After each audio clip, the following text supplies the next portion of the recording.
Mesdames, Messieurs, peuple congolais, nous pensons déjà à l'après Sassou Nguesso. Parce que pour nous, Sassou Nguesso, c'est déjà l'homme du passé, c'est l'ex-dictateur.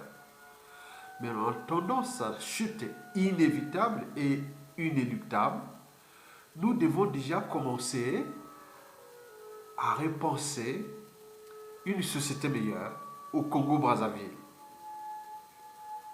Alors, comment allons-nous individuellement et collectivement repenser une nation nouvelle sans repenser à l'individu? Donc, l'individu congolais doit être réformé. Et pourquoi? Parce que depuis 35 ans déjà de la dictature de Sassou et de Nguesso, le cerveau des Congolais a été abîmé. Au niveau des mentalités, habitudes et comportements, le cerveau des Congolais a été abîmé. Au niveau même de la base ou des notions les plus insignifiantes de l'humain ou de l'humanité, la raison, l'esprit critique et la conscience. N'oublions pas la transmission des valeurs de liberté, de justice, de dignité, du caractère sacré de la vie humaine. Et n'oublions pas surtout les devoirs de mémoire. Parce qu'un peuple qui n'a pas de mémoire collective ou consensuelle sera toujours dans en proie à la récurrence des mêmes erreurs, en proie au colporteur des erreurs du passé. Il sera en proie à la guerre des mémoires, à la repentance, même allant même jusqu'à l'oubli ou au négationnisme. Mesdames, Messieurs, peuple congolais, pour commencer, je vous informe que dans la vie, lorsque vous avez tout gagné ou tout perdu, il vous restera toujours une seule ressource, le cerveau. Mesdames, Messieurs, nous allons donc rentrer là au cœur du cerveau. Qu'est-ce qui s'est passé dans la tête des Congolais pour qu'ils se laissent individuellement et collectivement abuser par Denis Sassou Nguesso? Mesdames, Messieurs, peuple congolais, comment le dictateur Denis Sassou Nguesso en a-t-il abusé en toute impunité des Congolais? Autrement dit, comment Sassou Nguesso a-t-il rendu les Congolais comme ses sujets indigènes et esclaves? Vous savez que quand on parle de sujet, on pense tout naturellement à la tyrannie. Quand on parle d'indigènes, on pense tout naturellement aux colonisations ou à la colonisation. Quand on parle d'esclaves, on pense tout naturellement à l'esclavage. En d'autres termes, comment Sassou Nguesso joue-t-il aux tyrans, aux colons et aux maîtres esclaves, maîtres esclaves en toute impunité? Comment Sassou a-t-il entraîné, conditionné et dressé d'ailleurs les Congolais à se soumettre à lui, à renoncer à leur liberté et dignité,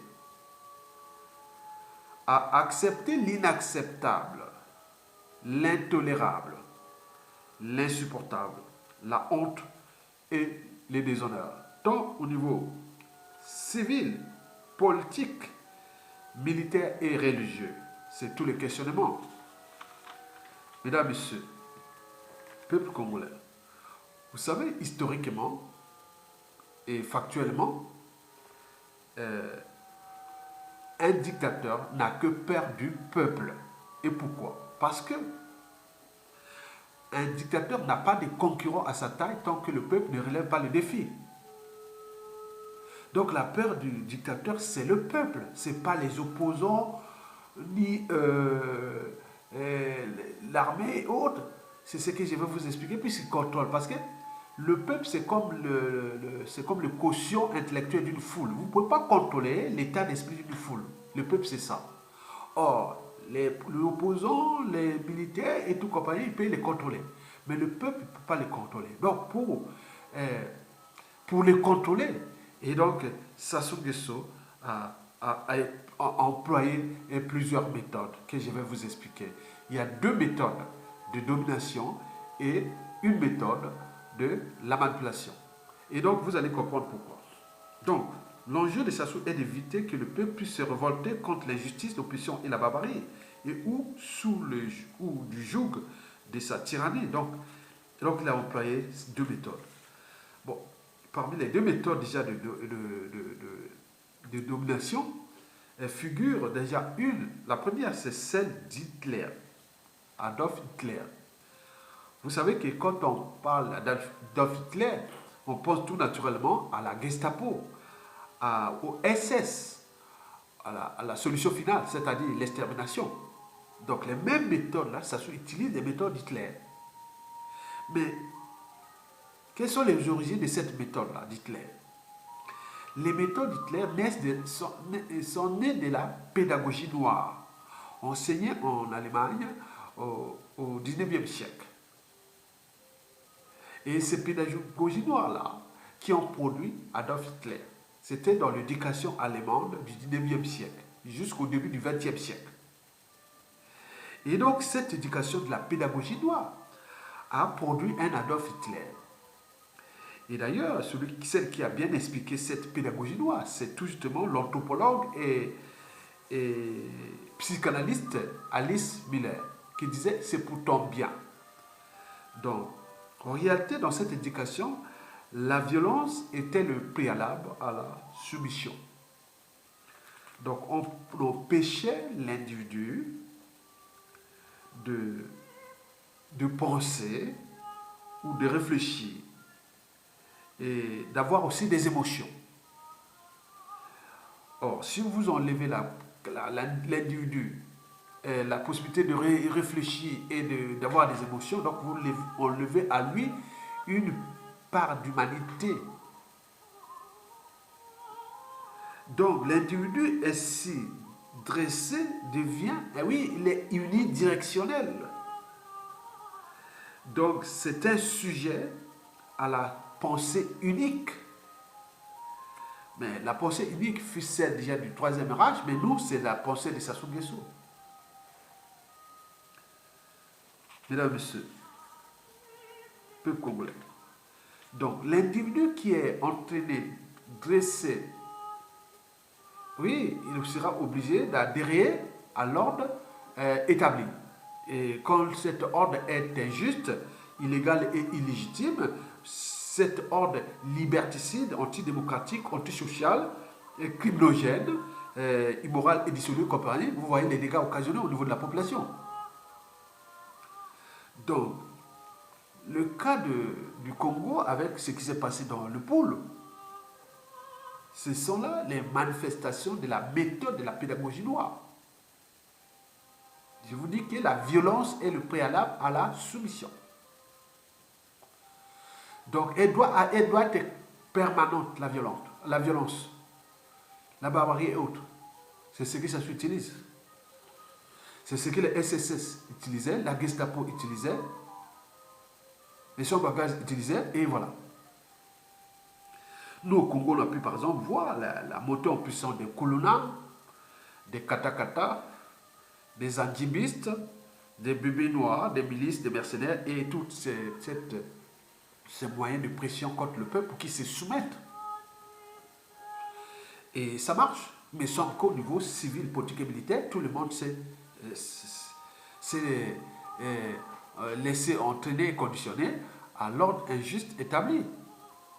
Et les Congolais ont perdu leur part d'humanité au niveau de la liberté de penser, de réfléchir, d'avoir des émotions et de ne pas accepter l'inacceptable. Et voilà, quand on voit les conditions de vie au Congo là-bas, on se dit que la méthode a finalement bien marché, puisque les Congolais ne peuvent plus se soumettre, ne peuvent plus désobéir, ni résister ou se révolter contre l'injustice, l'oppression et la barbarie.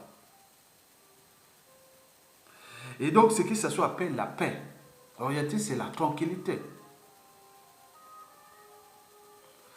Mesdames, Messieurs, peuple congolais. Le problème, c'est que, bon, ben, ce que Sassou a fait là, il a enlevé une bonne part d'humanité à ce peuple.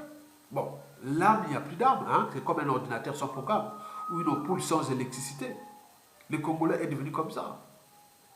Mais il nous reste quand même l'esprit, heureusement. Donc on ne peut pas contrôler les esprits des uns des autres, même de ces victimes, les nombreux, les morts et aussi les vivants. C'est ça qui fait que, bon, ben, il faut penser à s'asseoir à l'après. Et à l'après, bon, donc on va se retrouver avec des individus, hein, des Congolais, civils, politiques et militaires, vidés de toute part d'humanité. La raison, l'esprit critique, l'état d'esprit de dire non, je ne me soumets pas, et je me suture, j'organise mon cerveau, on se suture, on s'organise, on agit contre la tyrannie. Mais là, rien du tout, puisqu'ils en ont abusé d'eux, tant au niveau privé que public. De la vie privée, de tout. Il a tout abusé que vous allez comprendre pourquoi. Donc les responsabilités historiques vont être dégagées. Et après lui, combien d'autres victimes de Sassou? Donc nous sommes là au cœur de la pédagogie noire, que Sassou Nguesso l'a utilisée parce que cette pédagogie noire a produit un Adolf Hitler qui a appliqué cette pédagogie noire pendant la Seconde Guerre mondiale et Sassou Nguesso l'applique pendant sa dictature. France Afrique. Mesdames, Messieurs, peuple congolais. Passons maintenant à la deuxième méthode de domination des Congolais. Cette méthode, qu'on appelle la méthode douce, qui a été bien décrite par l'écrivain allemand Anders Günther, et que je vais vous lire l'extrait sur la page 122, vous allez voir que c'est édifiant. Et après ça, bon, ben, j'y passerai pour vous montrer les applications de cette méthode qui est aujourd'hui appliquée au Congo. Mesdames, Messieurs, voici l'extrait du livre du grand Günther Anders, écrivain allemand, qu'il appelait L'obsolescence de l'homme, publié en 1956, page 122. Lisez.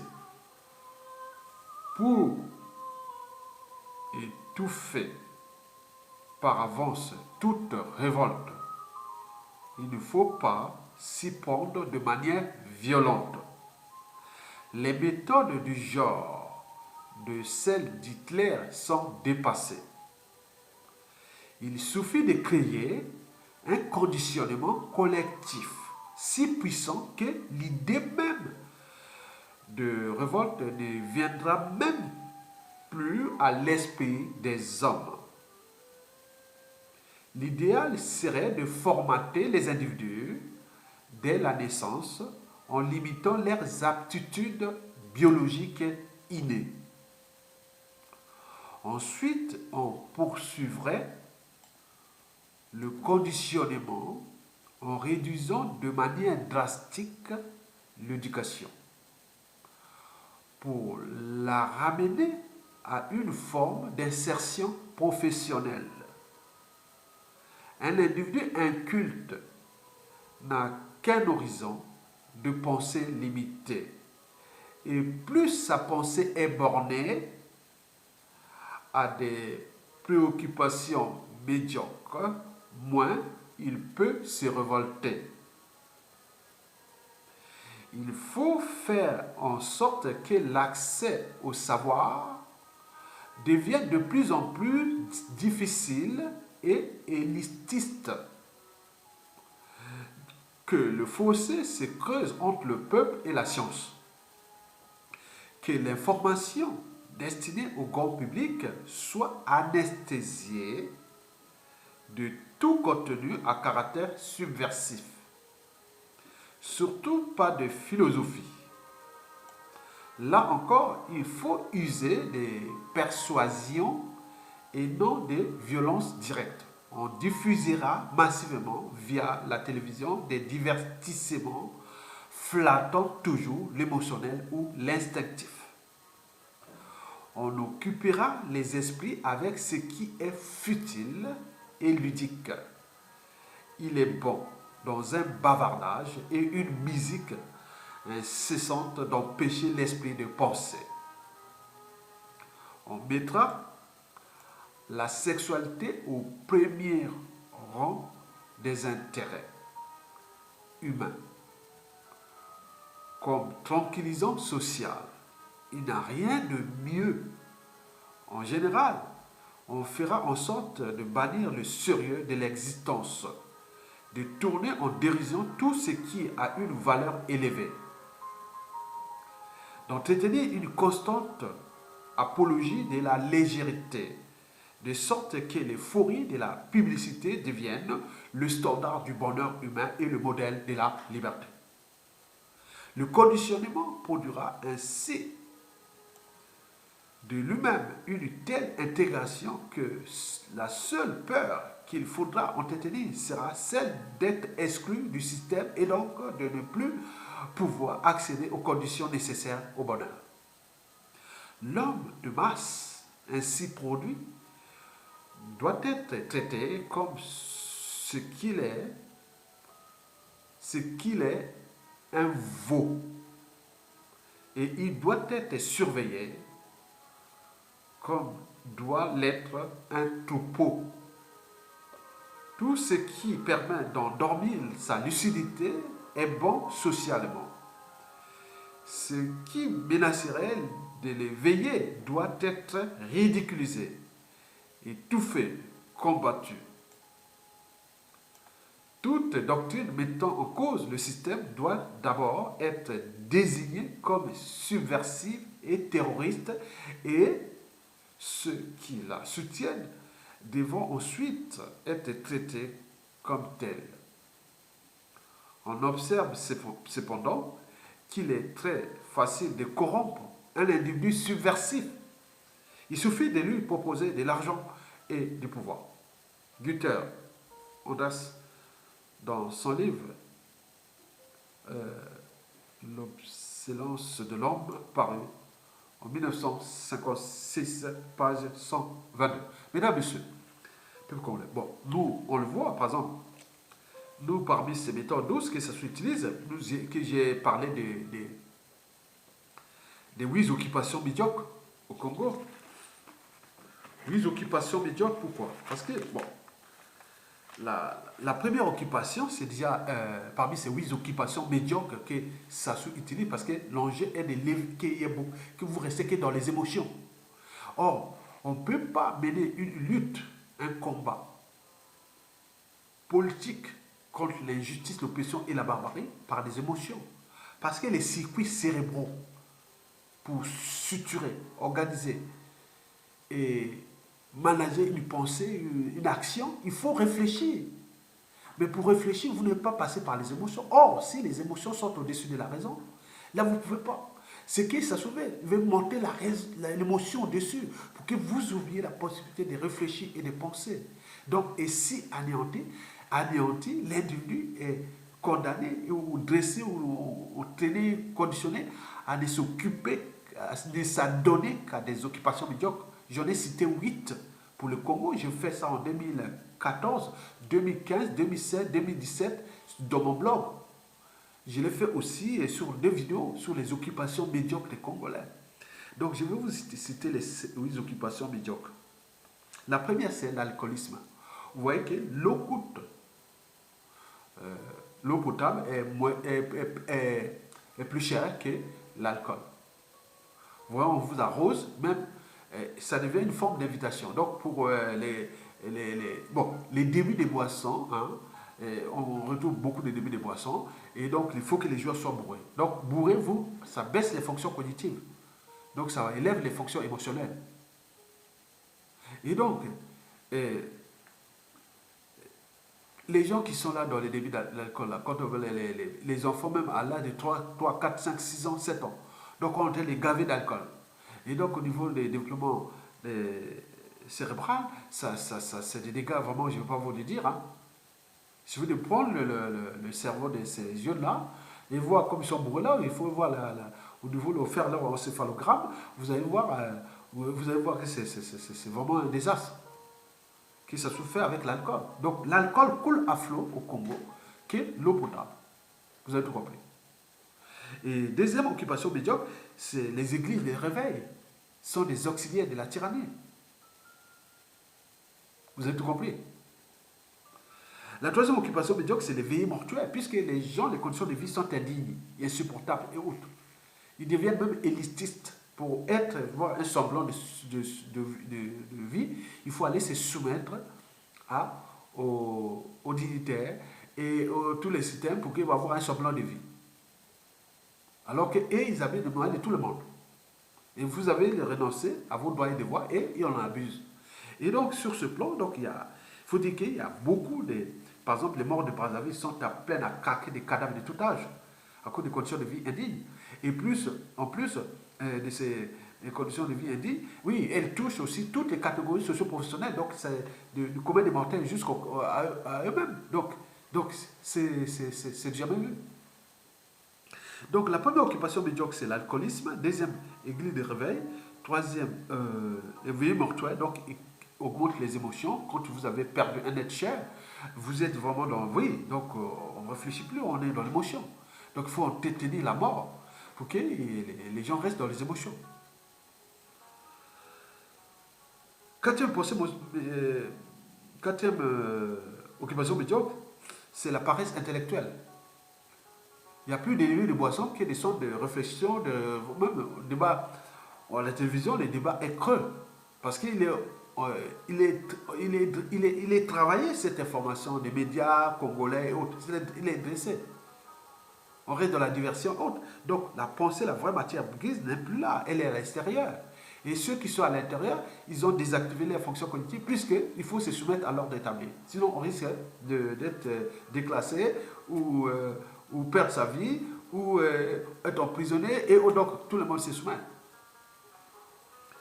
Et donc, vous allez par exemple voir, à chaque fois qu'on veut élever les débats, la réflexion, les gens ne regardent pas des vidéos, là on enlève les réflexions. Sinon on a dit, ah oui, ça soit tué ça, on a tué là, tout le monde le voit là, ah oh, tiens, on a brutalisé là-bas, tout le monde là-bas pour aller susciter les émotions. Mais là, quand on les dit, réfléchissez un peu, non, là on a la réflexion, ils ne viennent pas. Mais il y a qu'une catégorie de gens qui viennent. C'est-à-dire les vidéos que je fais là sur la pensée. Si c'était un autre pays, par exemple un Européen, que c'était nous, le sujet qui nous concerne, vous verrez que le monde qui a pour lire et partager, mais nous on vient. Déjà on ajoute le tribalisme qui fait partie de la cinquième occupation médiocre, puisqu'il y a le tribalisme inconscient. On peut dire, ah, ce soit le tribalisme, mais l'autre, quand on voit les gens qui les fécondent, sont tous tribalistes. Donc il y a ce tribalisme-là qui est instrumentalisé. Donc ils utilisent le tribalisme politique. On passe d'affaire, ah oui, ça soit nommé qu'il est bouchi, ça peut faire, mais qu'est-ce que ça peut faire? Puisque vous n'êtes pas capable de vous révolter et traiter cette problématique. Donc c'est ça. Et la sixième occupation médiocre, c'est tout justement la sorcellerie. Pas la bonne. La bonne, c'est celle qui fait rire, qui fait guérir, qui est autre. Là, c'est celle qui tue. Les empoisonnements par les réseaux formationniques, tout ce qui forme, on au cœur vraiment de la criminalité de masse. On ne pense qu'à empoisonner, on ne pense qu'à... Donc, c'est jamais vu. La septième et avant-dernière occupation médiocre, c'est la crise des civilisations. Les gens, c'est ça, mais la crise des civilisations est là. Même on voit au niveau des partis politiques et des officines et autres, on ne sait pas qu'est-ce qu'ils sont. Les gens n'ont même pas l'esprit de conviction. Moi, quand je suis arrivé ici, pourquoi je vais dévier pour aller, après avoir eu ma maîtrise en sciences naturelles, SVT, c'est-à-dire sciences de la vie et de la terre. Je venais là au Congo avec une licence. J'ai fait une maîtrise en SVT, sciences de la vie et de la terre. Bon, très bien, sciences naturelles, on appelait ça sciences naturelles. C'est écrit maman, Ayatogam, diplômé, maîtrise sciences naturelles. Moi, sens bien. Bon, donc, là, après, qu'est-ce que je vais aller faire qu'on appelle... je suis allé faire maîtrise sciences et techniques de l'environnement. Après, un DSS environnement, déploiement durable. Et nous étions les premiers à faire les assises du déploiement durable ici en France. J'étais là, le seul noir qui était là dans le cours de ces premières assises du développement durable dans le cadre universitaire, c'était moi. Donc nous avons fait ça avec, c'était passé à Cergy, Pontoise, et après avec l'ADEME, l'Agence d'environnement et de la maîtrise de l'énergie, on a fait Polytech Lyon, on a fait Tisselec de Québec, on a fait Lille, on a fait plein de tout, on a fait toute la France pour ça, à l'époque. Voilà, très bien. Et donc pourquoi j'ai choisi ça? Parce que en dehors de la spécialisation sur les trucs de certification, normes environnementales, qualité, produits, autres, mais j'ai fait ça pourquoi? Parce que moi, j'ai d'abord des convictions. Je suis né à Brazzaville, je suis reparti au village, j'ai grandi dans la jungle équatoriale, entre la jungle et la savane. J'ai vécu cet environnement que j'aime. Je suis un enfant de la jungle, de l'Équateur, et donc j'aime cette nature et que je pensais qu'avec cette, on pourra faire beaucoup de choses en ce qui concerne nos écosystèmes. Nous sommes déjà un pays producteur nous sommes le bassin du Congo, hein, le deuxième écosystème d'Afrique, non, hein, du monde, non.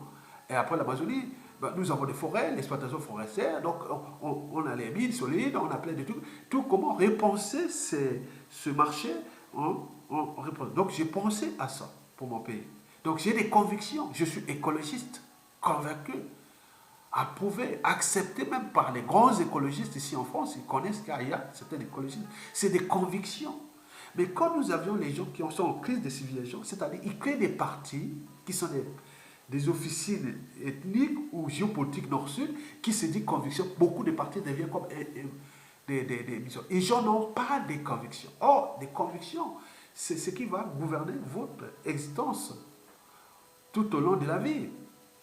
Donc on sait qu'Aya Tonga, c'est un esprit scientifique, philosophe, anthropologue, il est écologiste, convaincu et pratiquant. On ne va pas le changer comme ça. Ça, c'est mon existence. Mais est-ce que j'ai été créé un parti écologiste ici? Qu'est-ce que ça peut faire dans un système où les gens ne comprennent qu'est-ce que ça veut dire l'écologie? Qu'est-ce que ça veut dire? Voilà, donc vous comprenez. Et qu'au pays là-bas, ils ont vécu que l'écologie. Les méthodes qu'on utilisait là-bas, on a fait beaucoup d'écologie. Donc vous voyez qu'ils n'ont pas de conviction. Donc ils sont en crise de civilisation. Et donc ils viennent là sur cette septième occupation météo. Ils créent des partis qui sont là comme des fonds de commerce, un marché ou des trucs. Voilà, il n'y a rien. C'est vide. Nous on dit que non. Alors la transition pour que nous pouvons repenser ces problématiques politiques.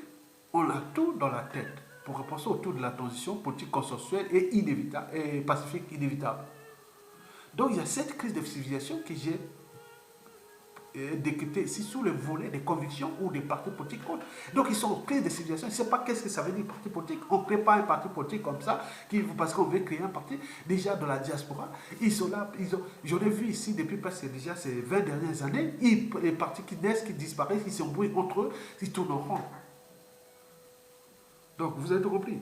Mais la dernière préoccupation, c'est surtout la sexualité. Elle est à gogo là-bas.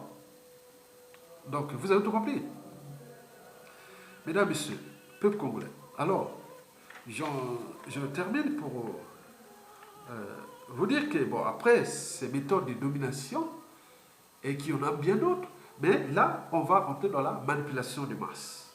Mais alors, comment Sassou Nguesso utilise-t-elle la manipulation des masses pour dominer les Congolais? En réalité, il utilise la méthode de Noam Chomsky. Donc, parmi il y a 10 stratégies de manipulation des masses. Je vais vous l'expliquer. La première stratégie, c'est la distraction. Vous savez qu'à chaque fois qu'il y a un souci, Sassou a des difficultés ou est en difficulté. Chaque fois, il trouvera quelque chose pour vous distraire, pour détourner l'attention. Ça, et c'est permanent. Nous, chaque fois on remet ça, la distraction. Donc, la stratégie de la distraction est permanente, c'est ça. La deuxième stratégie, c'est que, c'est que lui, il crée des problèmes, puis offre lui-même des solutions.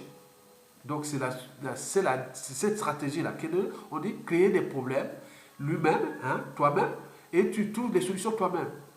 Or, les problèmes que Sassou crée sont tellement mauvais, et donc ces solutions que lui-même trouve sont mauvaises aussi. La troisième stratégie de manipulation du masse que Sassou Nguesso utilise, c'est tout simplement l'émotionnel, plutôt que la réflexion. La réflexion, c'est le gros cerveau là. La pensée, de la réflexion. Il arrive une situation d'injustice, d'oppression et de la barbarie, on se structure, on s'organise, après on agit.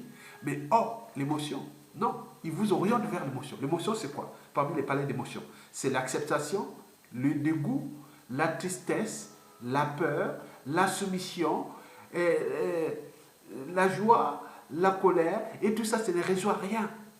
Il faut transformer ces émotions en sentiments, puis en conscience. Conscience de réfléchir. Mais là, on pèse manière de réfléchir. Donc, on paie beaucoup d'émotionnel que de la réflexion. Ça, c'est la troisième stratégie que ça s'utilise contre vous. La quatrième, c'est toujours, ce qu'il a fait toujours, ça c'est vraiment, et ça c'est récurrent depuis que ça soit Sassou Nguesso, c'est-à-dire remplacer la révolte par la culpabilité. Et il y a des colporteurs de la culpabilité qui sont là parmi nous, sur les médias, réseaux sociaux, qui font la top, même les partis politiques là sont devenus des auxiliaires de cette stratégie-là.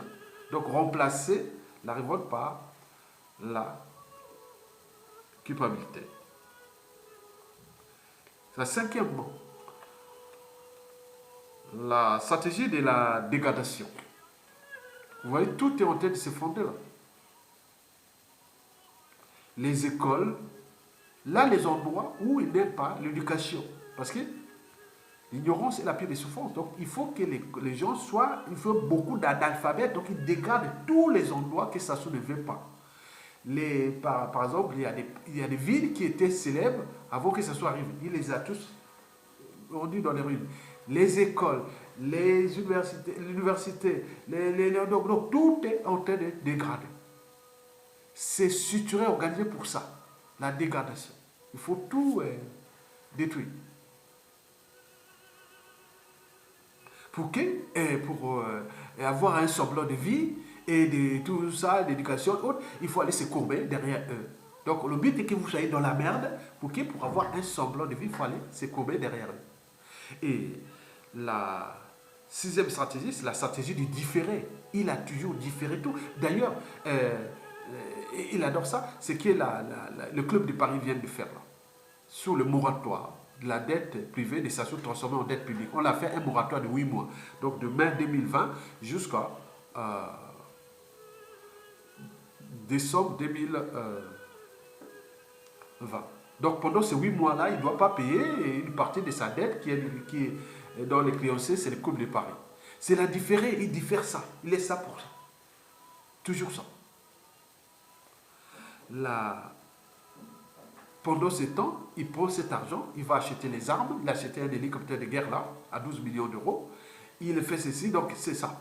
Sa politique n'a jamais changé. Son modèle n'est pas aménageable. Jamais.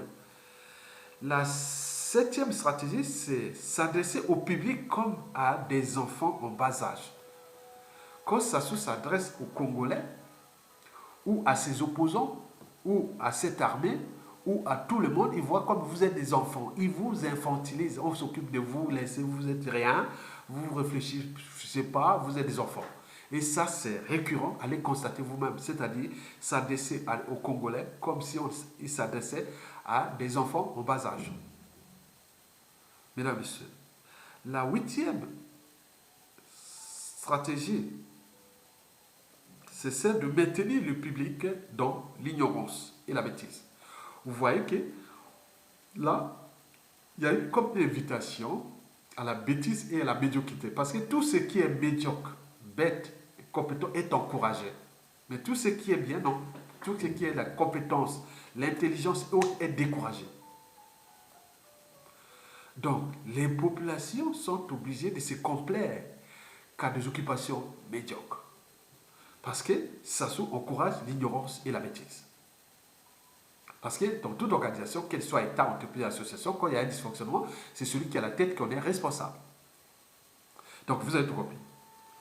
Mesdames et messieurs, peuple congolais. Donc, nous sommes à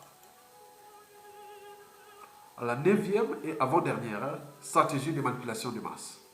C'est-à-dire encourager le public à se complaire dans la médiocrité. Ça, je vous l'ai dit dans les occupations médiocres. Et 10e et dernière stratégie de la manipulation des maths, connaître les individus mieux qu'ils ne se connaissent eux-mêmes. Ça soit avec ses services secrets, avec sa franc-maçonnerie, avec tout ce qu'il a fait. Il connaît tout ce monde-là. Il les connaît tout. Il connaît leurs enfants, leurs femmes, puisque la plupart du temps, il s'est occupé de ces femmes-là. Il connaît leurs maris parce qu'il s'est occupé aussi de ces maris-là. Dans la bisexualité. Ou dans l'homosexualité, tu arrives, je ne sais pas quoi tu kiffes faire là-bas. Sous le thème de la franc-maçonnerie. Donc c'est une porte de... Donc parmi les stratégies de manipulation de masse, vous avez les 10, c'est-à-dire 1, la stratégie de la distraction, 2, créer des problèmes puis offrir des solutions, 3, faire appel à l'émotionnel plutôt qu'à la réflexion, 4, remplacer la révolte par la culpabilité, 5, la stratégie de la dégradation, 6, la stratégie du différé, 7, s'adresser au public comme à des enfants de bas âge, 8, maintenir le public dans l'ignorance et la bêtise. 9, encourager le public à se complaire dans la médiocrité. Et 10, connaître les individus mieux qui se connaissent eux-mêmes. Noam Chomsky. Mesdames et messieurs, donc vous avez vu qu'il y a 2 stratégies de domination et une stratégie de manipulation de masse, qui lui a dit l'homme des masses. C'est pas par hasard. Donc vous êtes devenus des individus unidirectionnels, entraînés, conditionnés, devenus des esclaves des Sassou et des Nguesso. Et c'est prouvé, aujourd'hui c'est ça. Tout Congolais qui a au moins une âme, une conscience, un cerveau, peut tout de suite admettre que pendant la dictature des Sassou Nguesso, on nous avait conduit les Congolais à devenir des esclaves de Sassou, il en a abusé et autres. Mais après Sassou Nguesso, combien d'autres victimes? C'est tout le questionnement. Mesdames et messieurs, peuple congolais. Donc, prenez conscience de ces vidéos et qui sont pour nous un outil de la réforme du Congolais. Parce que pour construire une société meilleure, il faut réformer l'individu d'abord. Et sur le plan de la réforme de l'individu, donc j'ai toujours dit que nous devons individuellement et collectivement élever ensemble la raison au-dessus des émotions. Savoir juger par soi-même et pouvoir gérer soi-même son cerveau. Et éveiller en nous l'esprit humain, l'esprit critique, contradictoire, consensuel ou positif. Car celui ou celle qui n'accepte pas la critique positive n'avancera jamais. Oui, la critique aiguise l'intelligence, la créativité, l'innovation et l'éveil de conscience. Je pense que, excusez-moi, la conscience de l'individu devait être au-dessus de l'appartenance. Ce que je définis moi, ma liberté de conscience. Mesdames et messieurs, quant à l'éducation, elle devait transmettre de manière positive l'esprit même de la raison, de la liberté, de la dignité, de la justice, du devoir de mémoire et de la transmission des valeurs morales, le bien contre le mal, et existentielles, c'est-à-dire sociales et écologiques. Mesdames et messieurs, peuple congolais, je vous remercie et à bientôt.